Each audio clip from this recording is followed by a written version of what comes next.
Going in for Heartstopper season 3. We'll post my reaction to it afterwards. Let's go. Connor, just up.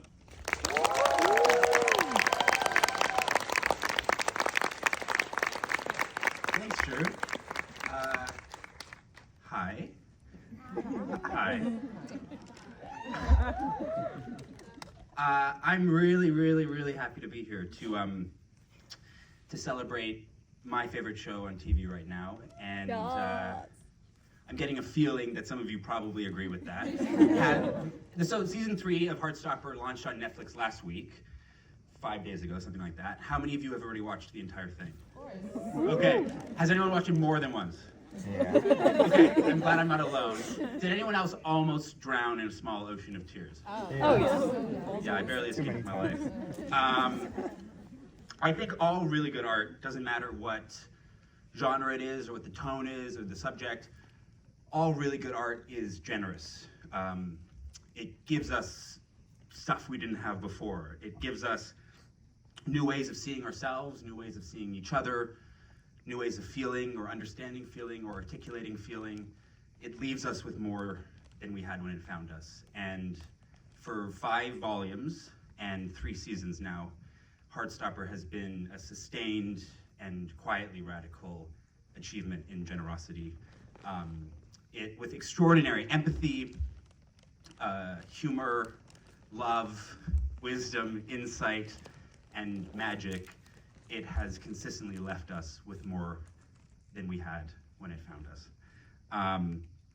It also is made with artfulness that's so deceptively light that it almost feels like it emerged fully formed from a sunbeam or something.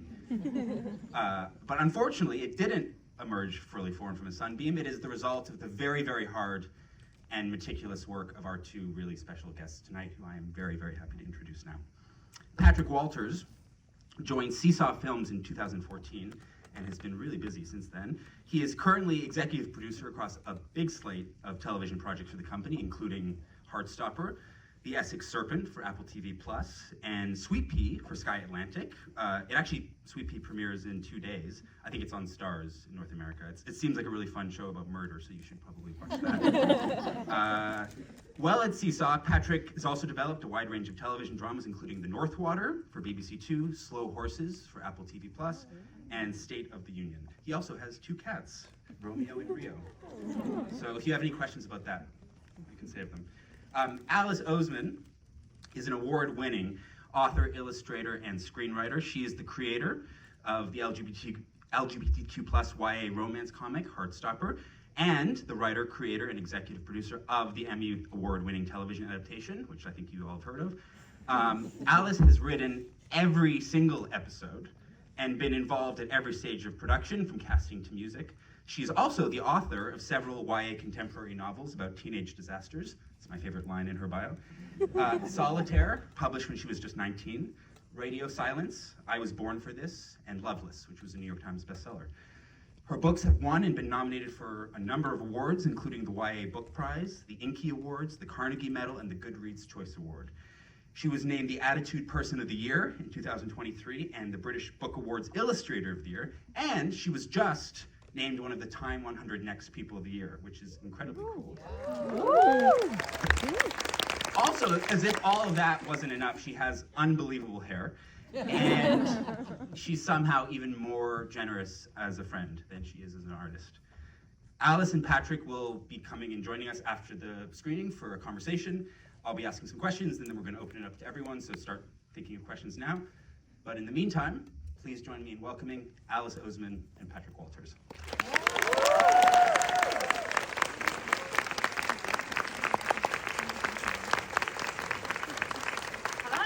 Hi everyone. Thank you so much for being here. Yeah, this is so exciting. This is the first event of any kind that I've done in Canada, so I'm really excited about this. I hear that many of you have already watched season 3. Yeah. Okay, good. And you're liking it? Of course. Okay, good. Yeah, we're so happy. I mean, with the reception to the show, it seems to be going down really well, and It's been a long journey. We've worked very hard. We wanted to do something quite new with season 3. We wanted the show to evolve and grow as you guys have grown. The characters are growing, and we're letting the show grow as well. So yeah, it's exciting. And I guess I don't really know what else to say except enjoy episodes 1 and 2, and we'll be back afterwards to have a little chat in a bit more detail about the show. So yeah, thank you.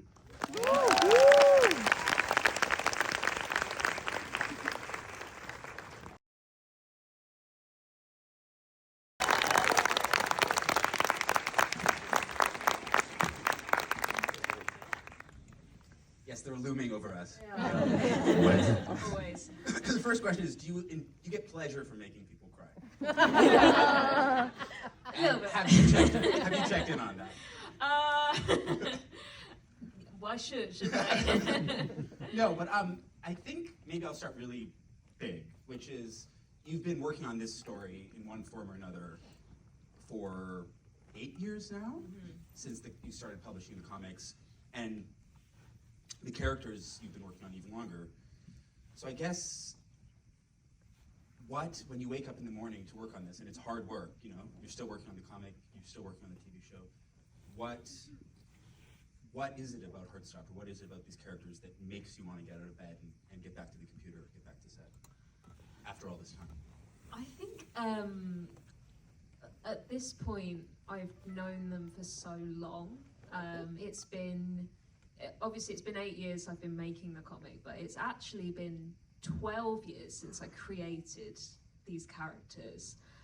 They feel like family members, they feel like my children, and I just have to, I think I'm also someone who, when I start a project, I have to see it to the end. And I need to tell this whole story, and I've always had the vision of this whole story, and I simply cannot rest until that story is complete. So I think that keeps me going, I guess. I'm really interested in your approach to plot and conflict, because in the comic, there's really not what I guess a lot of people would consider like conventional romantic drama conflicts. It really is just the movements of these characters' lives over time, and there's more demand in an episodic structure for those sorts of, the sort of conflicts we would expect from a story like this are like forced miscommunications or misunderstandings or a love triangle or something, and you just don't do that. In season 1, you created a little bit of conflict that wasn't there in the comics, with Charlie thinking about breaking up with Nick because he felt, but since then you've sort of not done that as much. So I guess as you're adapting your own comics, I wonder how you think about the demands of TV and TV conflict, and what your relationship is with that. Yeah, I remember we had a lot of conversation about that in season 1. The comics are very low stakes. When there are problems that arise, they get resolved very, very quickly, usually by a conversation between the characters where they're very emotionally honest with each other. And that's what I love to write. I don't get a lot of joy from reading about sort of forced drama like miscommunication and that sort of thing, like a love triangle where the second love interest sort of suddenly appears to create some tension. Captain of the other rugby team. The captain of the other rugby team. Surprise. Yeah, I guess that is just what I enjoy writing. But with TV, we knew, particularly in season 1, that there had to be reasons for people to keep watching, and also that the issues that the characters were dealing with needed to have an 8-episode arc. The TV show, although it is in episodes, it's not really as episodic as the comic is, where with the comic you can sort of tune in, enjoy, and then leave again, whereas the show, we want people to watch all 8 episodes. Yeah, and also, when you first started doing season 1, you hadn't written for Screen at all, so Netflix were like, this is great, we're doing this amazing experiment but you'd never written a script before.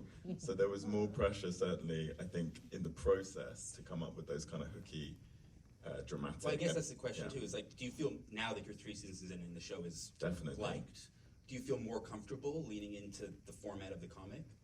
I think so, yeah, because people now, they are attached to the characters, and they don't need such obvious devices to keep them interested, because at this point people just want to know what's going to happen with these characters. So. And you write like you know, it's in your DNA. So, for example, Imogen, which was a character in season 1 that was created purely for drama, because we were like, you write her as the most extra, like, she's such an amazing character that by season 2 we're just like, oh, this would be fun if Imogen It's her did own this. story, like, Exactly. suddenly. So it sort of comes Heartstopper good in the end, whatever we do. Well, I guess you had never written a screenplay before you did this. Now you've written every script of the show. But Patrick, the show wouldn't exist without you. I mean, you had a relationship with the comics before, and you approached Alice. Correct me if I'm saying anything wrong. Yeah. And it's pretty rare there's a lot of rare things here. It's pretty rare for one writer to write every episode of a TV show. It's especially rare for that writer to be the creator of the source material. Yeah. What was how did this start between you two? And like, how did you manage to convince anyone to give you any money for this? Well, it started just on a kind of me being a fan of the comics. So when I first read the comic, I was like, oh my god, I love this. Like, Charlie's amazing. I really kind of identified with Charlie. He had sort of curly dark hair, which sort of reminded me of me a little bit. And so when I first got to meet you, it was a meeting with your agents where I was coming as a representative of Seesaw, being like, please give us the rights to adapt this story because we love it and we want to do it. And we just kind of like hit it off in terms of what the vision of it could be. And then it's just been a really joyful and lucky experience because we've become friends in the making of it, and we're just kind of like side by side the whole time. It's quite intense. And yeah, at the beginning when we were pitching for people to give us money to do it, that was kind of scary. It was the height of COVID at the time, so it was even harder to get any money at all. Was there ever any pushback on you writing everything? Not that, as far as I was aware. Load, no. No, there wasn't. Fast forwarding to this season, which in beautiful ways continues the Heartstopper we know, but also transforms it. As you said, as the characters get older and they mature and they face new challenges. What scared you the most going into this season? What scared me? Really love seasons 1 and 2. Once again, we have to deliver. You know, I think one of my worst fears is seeing the show go downhill, as shows can do. I don't ever want that to happen to Heartstopper. So every season, you know, there's only been 3, but like season 3, again, the pressure was on. Obviously, the reaction and the reception to the show has been incredible, and I'm so glad for that. But it adds the pressure. I was going to ask about this reaction because when you started the comics, you published novels already, so you had a fan base, but nothing compared to what it is now, and the story was new. And you were, you know, like you still are, I guess, drawing the comic at your computer, but now between Patreon and how you make the comic, but also between the massive fan base for the TV show, and I know you're very active with it and you care about it, how has the relationship of the noise, the loudness of that fan culture changed your relationship to the story you're telling?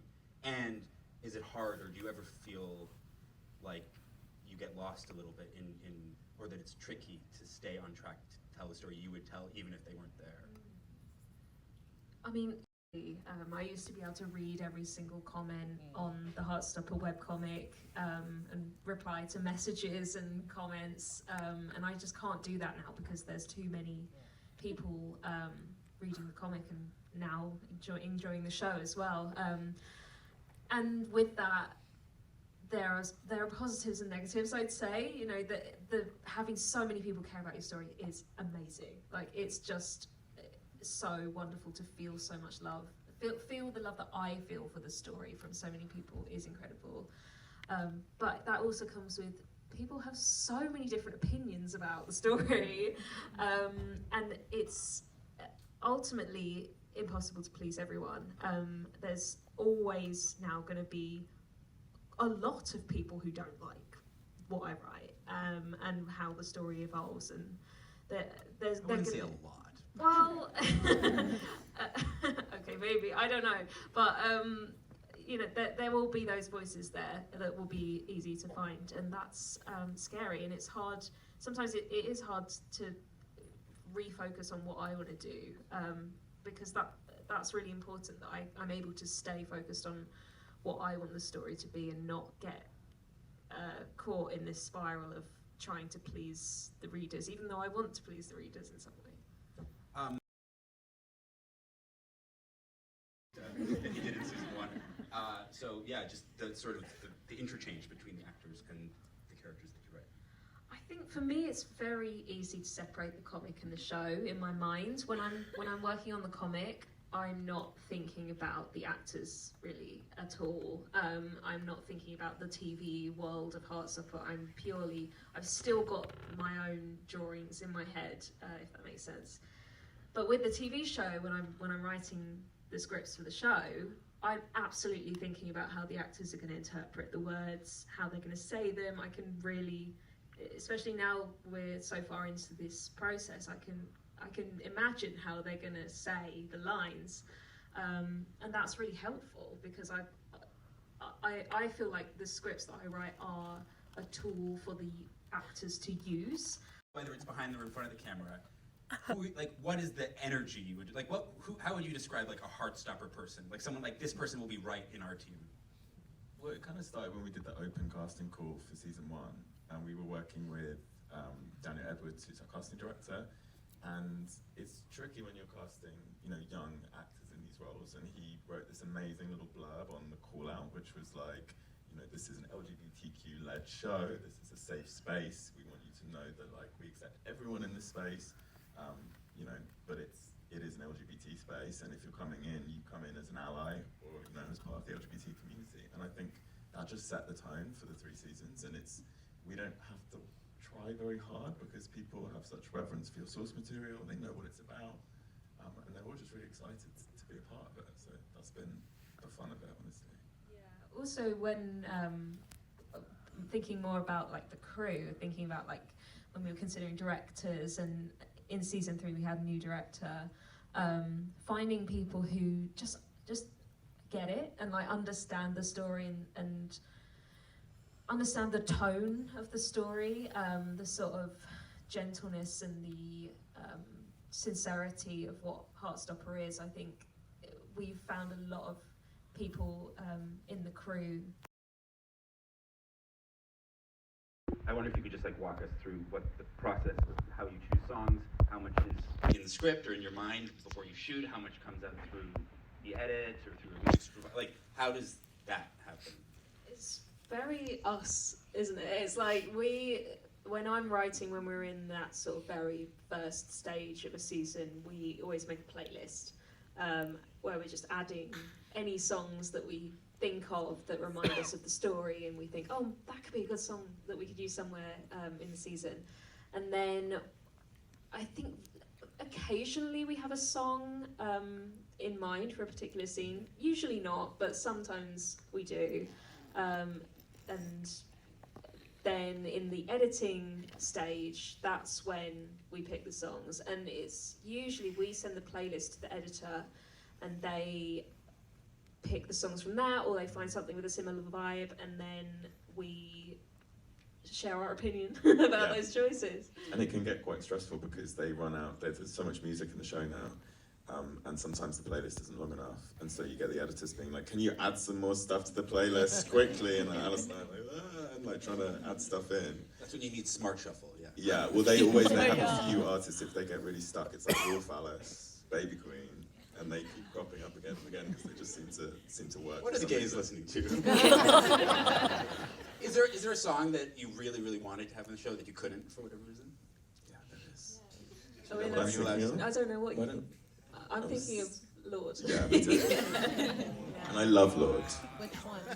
Which one and where? Yeah. Well, you know, there's a place in Paris in season 2 that Town L have their first kiss in. And Are we not? You know the season's out, right? Like, are we not? Yeah, the Louvre. Yeah. Oh my god. Yeah, we wanted that one. We wrote a letter. But we still love that. It's great. You heard it here. Lord is not an ally.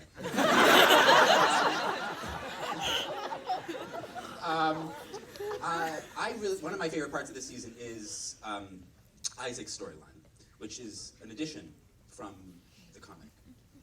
So I wonder what your thinking was going into this, what you wanted to achieve with that, what you thought that character brought to the story. So Isaac I introduced because I wanted there to be an asexual story in Heartstopper, and I couldn't have Alid, who's a character from the comics, he couldn't appear in the show for various complicated reasons due to the fact he's a main character in one of my other books. So I had an opportunity to introduce a completely new character, and that was Isaac, and I knew from the beginning that I wanted him to go on that asexual journey. There isn't really a big asexual story in Heartstopper, at least not until kind of the end of Volume 5 in the comics. So it's something that I'd always wanted to do, but there just wasn't room for in the comics. But obviously there's a lot more room in the show for the supporting characters. And now here we are with Isaac. A lot of people talk about the show as being really important. It's a word that comes up. It means a lot to people. Beyond just being a very fun show, it has impact on people's lives. But that also feels like, as an adjective, feels like a responsibility. And so I wonder how you feel, both of you, how you feel making something, trying to navigate sort of the tension or the balance of just trying to tell a good story about characters that you love, but also now being hyper aware that it's almost like there's like an educational level to it. People are watching it, and it this season deals obviously a lot, especially after these episodes, with eating disorders and mental health and treatment and therapy. So I guess, what's your approach to that? Like, does it weigh on you at all, like the responsibility of that? Yeah, a little bit. Yeah, it feels like I do have a responsibility because people look to Heartstopper for hope and sometimes education. And it can be difficult to balance the desire to provide that with just writing a great story. But I do find more often than not that those things in Heartstopper tend to go hand in hand, just because of what Heartstopper is. It's a story about everyone in Heartstopper is so communicative, and people talk through their problems, and even though there are these dark things that happen, the characters are able to dig themselves out of that. And the show sort of shows you how and why. And so the educational aspect, I think, always occurs quite naturally. And I try not to focus on making it educational. That's definitely not the goal of Heartstopper. Kit and Joe. Yeah, so we'll tell the full story, I guess. Like, we started... Made a wish on his falling star. Yes. We found Kit first. Before we did the open casting call, we did a little bit of an agented actor search, and through that we found Kit, who I'm sure many of you know. He auditioned for Charlie first, which everyone has a giggle about, but like, He was so good, honestly. he was really good. Right. And also that was like, the agent is the one who chooses, what their actor goes up for. So, but like, we saw that audition, we were like, yeah, he's amazing, but he's just not Charlie Spring. And then I think it was you who suggested that he auditioned for I don't remember that. But but yeah, so obviously he auditioned for Nick, and we were like, he's brilliant. I think he really Kit has like a very emotionally open performance as Nick.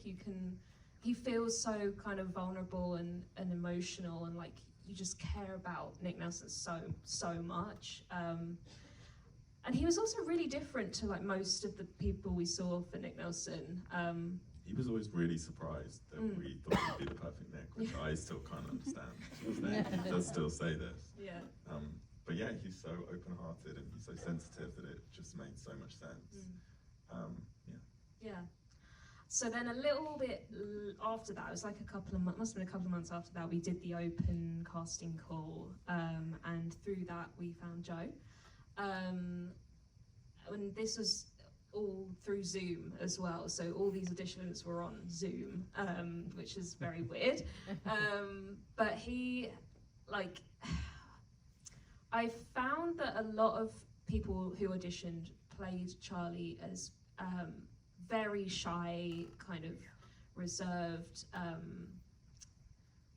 but Joe had this kind of like confidence, and he played that side of Charlie really well, but he also had this like, I know who I am and I know what I want energy, and that Charlie really has that in him, and I think not a lot of people caught that when like they read the audition material.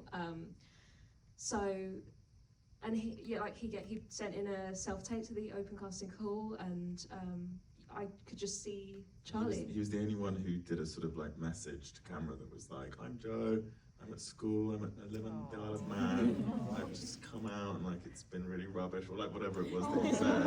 And it was so sweet because you just got this like sense of who he was as a person, and then his audition was really good as well.